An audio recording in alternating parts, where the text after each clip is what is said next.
The war between Ukraine and Russia took a completely different dimension after the NATO summit in Vilnius. Actors in the international, political, diplomatic and military arena signed historic decisions during, before and after the NATO summit in order to eliminate Russia's threats in Ukraine and in important maritime areas. At the very beginning of these decisions, there were surprising developments about Sweden's NATO membership process. Turkish President Recep Tayyip Erdogan announced that his country supports Sweden's membership with a surprise announcement the night before the NATO summit. With Erdogan's support, Sweden could join within weeks.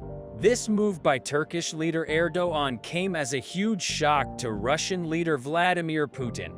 In fact, with Erdogan's decision, Putin's concern was not only in the political arena, but also about the impending danger in one of the most important sea areas, Kaliningrad in the Baltics. So why did Putin panic so much about Kaliningrad? Russia's Baltic Fleet near Kaliningrad is the most strategically important class of Putin's naval forces. Potential rivals and enemies in Russia and Europe rely on the Baltic Sea to import and export large numbers of goods. The Baltic Sea region has thousands of ship crossings each month, with the 2018 report measuring 3,500 to 5,500 per month. Both of the sabotaged Nord Stream pipelines cross the Baltic Sea, and the Russian naval base in the Kaliningrad enclave is the only base that faces the Atlantic and is ice-free all year. Russia has invested heavily in the defense of this region in recent years. As a result of these investments, Russia's naval power on the Kaliningrad coast developed.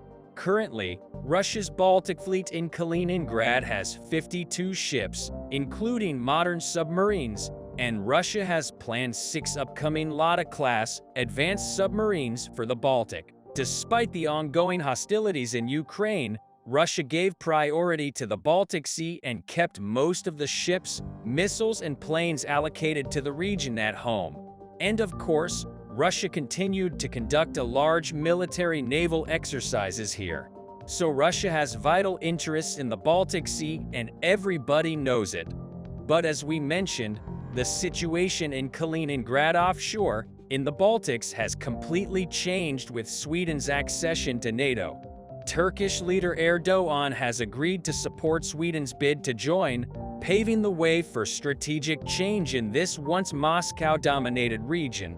Once the agreements are ratified, Sweden will become NATO's 32nd member and hand over 2,000 miles of Baltic coastline to the alliance.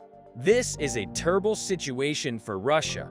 This is because the participation of Finland and now Sweden means that Russia's only non-NATO country with a sea border has also joined the international military alliance. This not only means that the Baltic Sea is a NATO lake, apart from a few Russian diversions, it also means that NATO has new crossing points where it can monitor Russian submarines and other ship traffic. Sweden's participation in the alliance, in other words, means significantly expanding NATO's border with Russia, strengthening defense in Northern Europe, and making the alliance's deterrence more credible. Now, any ships or submarines leaving St. Petersburg will have to pass between NATO members Finland and Estonia. In fact, since both Tallinn and Helsinki are in the Gulf of Finland, Russian ships will now have to pass within 20 miles of the 2 NATO capitals. In addition, the situation seems to worsen for the Russians as the ships leave the bay. The Danish straits are already quite narrow, and the 3 main passages through these straits were completely under NATO control with the participation of Sweden. The only remaining cross over the Öresund or the Sound will also be entirely under NATO control. In short, because Denmark and Sweden have road connections across the narrow straits, it's now impossible to cross the Atlantic from St. Petersburg by ship or boat on the water without going under a NATO bridge. Russia's Baltic Fleet had already gone through a difficult transition when it needed to go anywhere. This fleet is largely located near St. Petersburg and in the Kaliningrad enclave. By the time he left St. Petersburg for decades, he had to cross the narrow waters between Finland and NATO member Estonia. A resurgent NATO is poised to tighten its control in the Baltic Sea by complicating a vital gateway for Vladimir Putin's navy in Russia's backyard. So what was Russia's reaction to this situation? Speaking at the alliance meeting in Lithuania, Russian Foreign Minister Sergei Lavrov stated that Russia would respond to NATO's increasing size amid the possibility of Sweden joining. Lavrov's statements to Russian state media followed Turkey's decision to withdraw its objections to Stockholm's membership on the first day of NATO summit in Vilnius. The Russian minister reported that Moscow was surprised at the speed with which Finland and Sweden abandoned their neutral status. Lavrov reported that they had taken sufficient steps in NATO's enlargement long ago. Russia also warned against the possibility of Ukraine joining NATO, which was an important topic of discussion at the summit, according to RIA Novosti. Kremlin spokesman Dmitry Peskov stated that Ukraine's NATO membership would be very dangerous for European security, and those who would make the decision should be aware of this. Under Article 5 of the NATO Charter, an attack on one member is deemed to have been done against all members. And if Kiev joins, breaking the ceasefire with Russia and Ukraine could lead to a direct conflict between Moscow and the alliance. For this reason, some NATO members advocate that Ukraine join the international military alliance after its war with Russia is over. However, the Kiev administration had stated that the initiation of Ukraine's membership in NATO would be a way to end the war started by Russia, and that the Ukrainians were expecting concrete results from the summit in Vilnius.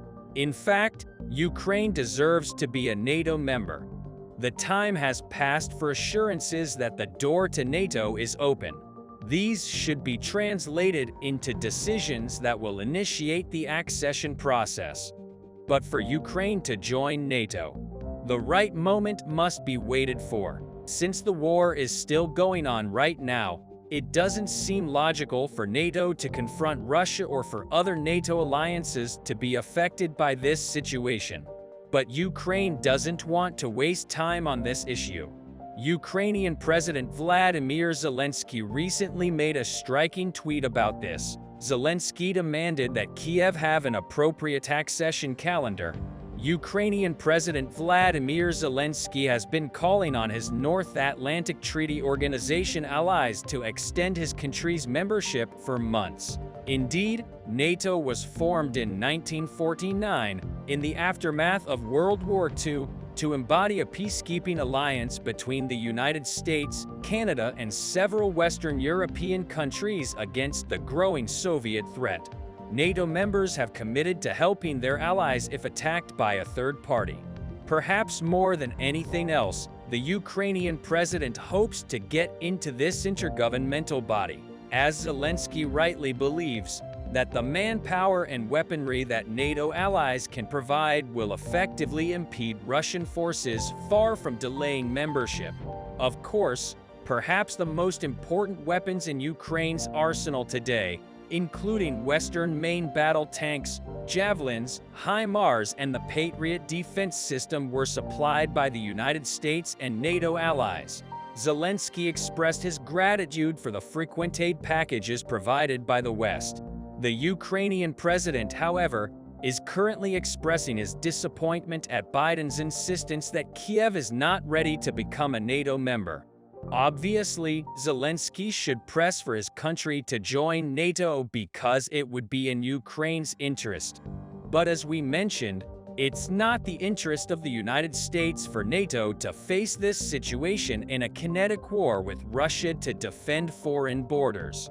Perhaps this general consensus between U.S. lawmakers and the White House will change over time. But for now, Zelensky must consider the colossal ramifications of moving NATO directly into the battlefields. Therefore, waiting for the right moment for Ukraine's NATO process seems to be the only option. The war between Ukraine and Russia continues fiercely on strategic front lines such as Zaporizhia, Melitopol, Tokmak, Kherson, Berdyansk, and of course, Crimea. Especially in the last days, the incredible advance of the Ukrainians in the Zaporizhia Oblast has affected the Crimea, one of the most important front lines of the war. The main aim of the Ukrainians is to liberate the Crimea from the Russians by achieving success on the southern front lines. Therefore, the Ukrainian forces are currently continuing their offensive operations in and around Zaporizhia without stopping. With the collapse of the Kakhovka Dam, the trenches of the Russian troops in Kherson were flooded, thus eliminating the possibility of the Ukrainians encountering any dangerous Russian attack in this region. Therefore, Ukrainian troops are making serious efforts these days to neutralize the Kerch Bridge, one of the most strategic centers connecting Crimea and Russia, and to build an attack corridor on the peninsula from Ukrainian territory. Not only Ukrainian forces undertake these efforts, but also Ukrainian partisan groups that support Kiev and are against the regime of Russian leader Vladimir Putin.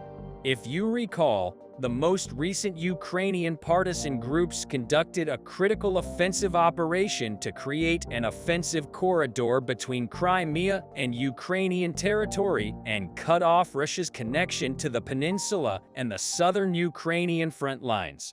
For these purposes, Ukrainian partisans blew up the railway bridge near Melitopol in the settlement of Yakimivka in the temporarily occupied part of the Zaporizhia region. Local partisans neutralized a railway bridge that the invaders were using to supply weapons from the Crimea, leaving Moscow in a desperate position for military supplies, especially as the unexpected advances of Ukrainian troops in Zaporizhia continued. Such an action plan put Russia in a helpless position on the southern front lines. But the most resounding actions of Ukrainian partisans took place in the past few days. Explosions on a major railway line connecting Russian troops in mainland Ukraine to occupied Crimea have greatly worried residents and Russian officials there. Russian telegram channel Baser reported that an explosion occurred on the railway while a freight train was traveling on the tracks in Crimea. The explosion occurred right next to the train, traveling in the lane between Vladislavovka and Kirovskaya. The train conductor braked quickly, glass shattered from the blast wave in the cockpit, but the conductor himself was not injured. Telegram Channel 112 reported that 2 train personnel were injured by glass shards, although they were not hospitalized. Sergei Aksyonov, the Kremlin-appointed governor of Crimea, reported that rail traffic was suspended following the damage to the railroad tracks. This dramatic act of attack on one of the most important railways in Crimea seriously damaged the Russian military supply lines, and the suspension of rail traffic critically prevented Moscow from sending aid from Crimea to the southern Ukrainian front lines. Therefore, the Ukrainian forces were much more relieved in these front lines as the Russian troops were deprived of military resources. In addition, this striking act of aggression was an important factor in the evacuation of the Russian authorities and their relatives in Crimea. It was already known that the ongoing Ukrainian attacks in Zaporizhia would also affect the Crimea when the time came. However, it was not expected that the attacks of the Ukrainians targeting both Zaporizhia and Crimea would be so effective in such a short time. For this reason, the residents of the Crimea region and the Russian authorities on the peninsula, their families and relatives accelerated their preparations to go to much safer areas. This latest explosion on the Crimean railway was described as the last warning for the inhabitants of the peninsula. Ukrainian officials declined to comment on reports of railroad explosions on the peninsula. However, Ukrainian partisan forces operating independently in the occupied Crimea and the southern regions of Ukraine did not hesitate to take responsibility for this attack. Attash's Telegram account, which claimed responsibility for a number of partisan actions, including the bombing of Russian military assets in Crimea and attacks on Russian-appointed administration officials, shared the details of the train attack between Vladislavovka and Kirovskaya in the joint statement published by the attack group. It was emphasized that success can only be achieved by uniting. It was also among the data in the declaration that the efforts of the Ukrainian partisan movement will continue to destroy the pro-Russian forces in the peninsula and seek collaboration. The division of Ukrainian partisan groups into three was among the critical data in the joint statement. These were known as Attack Berdyansk Partisans and Mariupol Resistance. Little is known about the structure, size, or scope of the three Ukrainian partisan groups mentioned, and Ukrainian authorities do not share much information about them. There is only one thing that is known about these groups, and that their common goal is the liberation of Ukraine. However, reports of partisan activities in occupied Crimea and southern Ukraine are a matter of public record. It has become a common warfare tactic for partisans to turn to shaping movements, often before more conventional attacks by regular Ukrainian military forces, especially before the offensive operations of the Ukrainian army on the front lines of Crimea and southern Ukraine. We witnessed the resounding actions of partisan groups. These actions often include confirmed bombings, arson and sabotage, attacks against energy pipelines, refineries, storage facilities, rail lines and transit hubs on these front lines, namely areas covering Crimea and southern Ukraine. In addition, partisan groups also carry out actions against the concentration of Russian troops on the same fronts in barracks, military-industrial complex sites, and ammunition dumps. Other shaping activities of Ukrainian partisan groups are developing mostly in the field of intelligence. As you know, Ukrainian forces have successfully conducted long-range strikes of airborne weapons on both the Crimean and southern front lines, including the S-Storm Shadow missiles and other Allied-supplied missiles. Presumably, target identification data on these missile strikes was previously provided by Ukrainian partisans. In other words, partisan groups, in addition to operating in operational areas, also provide important intelligence data to the Ukrainian army. Another important part of partisan activity was the expulsion of people who participated in Russian administrations in the occupied Ukrainian territory. It is known that since the beginning of the large-scale invasion, about 80 Russian officials considered collaborators have been disqualified or injured by partisan forces by car bombings, small arms fire, or other means with hand-made explosive devices. Partisans in the occupied territories also took part in psychological operations, including information distribution, digital campaigning, graffiti and related efforts, as well as intelligence gathering and transmission to Ukrainian authorities. For example, as Ukrainian forces advanced to liberate Kherson, resistance fighters conducted frontal strikes and provided reconnaissance for regular troops. Ukrainian partisans recently posted photos of a group of Russian soldiers on their Telegram channel with a slogan, "We are watching you." In addition, partisan groups bravely hung banners on critical front lines such as Kherson, Melitopol, and Berdyansk saying, "If HIMARS can't reach you, a partisan will." This situation was not taken into account by the Russians. Yes, partisans don't usually win battles, but they have the capacity to damage logistics and infrastructure behind the lines and logistics. Infrastructure. Our concepts are vital to winning a war. That's why the Ukrainian government has openly facilitated partisan activities not only with firearms, but also with platforms such as Telegram channels and websites to encourage and instruct partisans. The National Center for the Resistance of Ukraine has published several guides on how to use drones, how to confiscate Russian tanks, and how to manufacture improvised weapons such as Molotov cocktails. In addition, the National Resistance Center has given some powers and roles to the Special Operations Forces by Ukraine. These included critical actions such as training, coordinating and scaling movements against the occupation of Ukraine, teaching nonviolent resistance, assisting partisans, gathering information on Russian forces, and establishing underground communications, and informing the people of Ukraine about the events in the temporarily occupied territory was among the roles and powers given. In a nutshell, this is how the Ukrainians sowed the seeds of re-emancipation all over the Crimea, the southern Ukrainian front lines, and all the occupied territories, and the resistance still continues all over Ukraine from where it left off. There are a lot of updates from the east.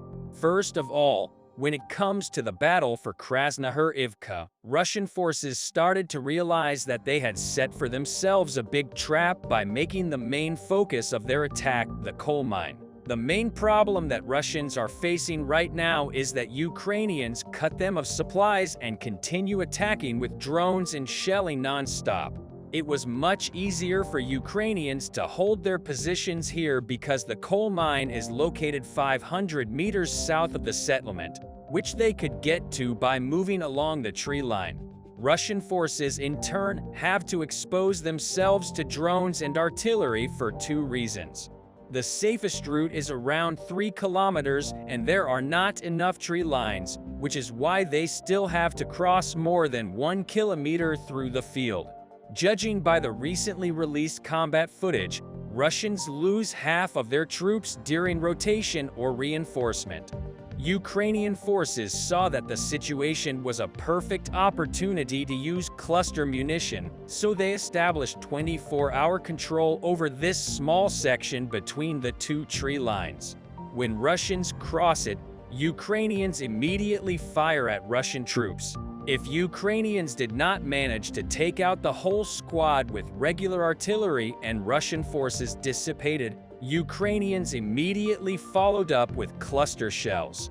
In total, based on the recently released additional combat footage by attacking the coal mine, which was protected by several squads, which is 20 to 30 troops, Russian forces lost more than 10 tanks and armored fighting vehicles and lost about 150 men. As Russians continued to hold this position, the number of killed and wounded soldiers is dramatically increasing every day. It seems like Ukrainians are not in a hurry to make a counterattack.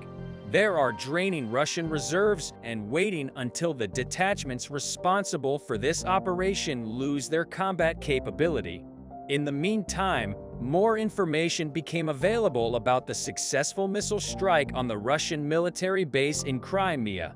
Today, Planet Labs released satellite footage showing how the base looked like before and after the strike. As you can see, half of the base was completely wiped out, and this is exactly the half where Russians had barracks and warehouses. The western side was mostly used for parking. After seeing satellite footage, many analysts concluded that there was no chance for the soldiers on the ground to survive. In response to successful Ukrainian strikes, Russian Air Force doubled down on their efforts to destroy Ukrainian harbors and eliminate the possibility of prolonging the grain deal. This time, the main target of the Russian strike became my hometown, Mykolaiv. Mykolaiv has a lot of harbors in the region that are used for international trade. Unfortunately, apart from harbors, multiple drones and missiles hit residential areas. Some of them left huge craters in the yard, while others destroyed the buildings. In total, 5 residential houses received damage and 19 people were injured and killed. Apart from Mykolaiv city, Russians also destroyed a residential house in Ochakiv and the building of local administration in Odessa. That night, Russians launched 19 missiles and 19 drones.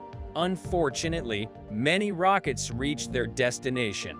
The spokesman for the Ukrainian Air Force stated that Russians used a lot of Heart-22 and Onyx missiles, which Ukrainians cannot shoot down. Had 22 missiles reach a speed of more than 4,000 kilometers per hour and use ballistic trajectory, which means that only Patriots can shoot them down. And there are obviously not so many Patriots to put them in every region. Onyx missiles, on the other hand, fly extremely low, which makes them extremely hard to detect. In response to such developments, the White House announced that they would help with improving the security of the harbors by providing the means to deal effectively with Russian missile and drone strikes. Right now, it is not specified exactly what will be used in the next help package, but the only thing that could have prevented today's strike, for example, is more Patriot systems. Interestingly, after Russian officials announced that the Russians would consider all ships coming to Ukraine as military targets, Ukrainians responded reciprocally and stated that any ships coming to Russian harbors would be considered military supplies and therefore military targets as well. Even though it is true that Ukrainians cannot really attack all ships, the insurance companies will stop insuring the ships that are going to Russia because of the announcement anyways, which is why the Russian marine trade will suffer significantly. This was a clever, cheap, and very effective economic counterattack.